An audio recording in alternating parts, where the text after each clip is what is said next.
كلامنا النهاردة هيبقى عن نقطة مهمة جدا. هو ليه مامة ياسين قدرت توصل ابنها انه يقتص من الشخص ده؟ عشان ما خافتش، عشان ما اترعبتش، عشان ما قالتش لأ مش هشهر بابني وافضحه. لأ، واجهت ووقفت قدام الكل وعرفت ازاي تاخد حق ابنها. فازاي بقى احنا نحافظ على اللي جاي؟ ازاي نحافظ على اولادنا ان ما يحصلهمش زي ما حصل لياسين؟ بنقط بسيطة جدا جدا جدا نقدر نعمل ده ونوصل له، بس محتاجة ان احنا نبطل خوف ونبطل رعب من ان احنا نتكلم عن التوعية الجنسية للأطفال. هي دي اصل المشكلة.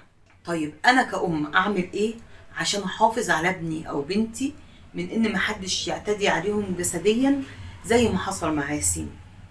هقول لكم في الفيديو ده هتقدروا ان انتوا تعرفوا كويس قوي ازاي تربوا ولادكم من وهم في اللفة لغاية ما يوصلوا لمرحلة المدرسة، بحيث ان هم لو اي حد حاول يعتدي عليهم جسديا يعرفوا ياخدوا حقهم، يعرفوا يتكلموا، يعرفوا يقولوا ده متحرش امسكوه.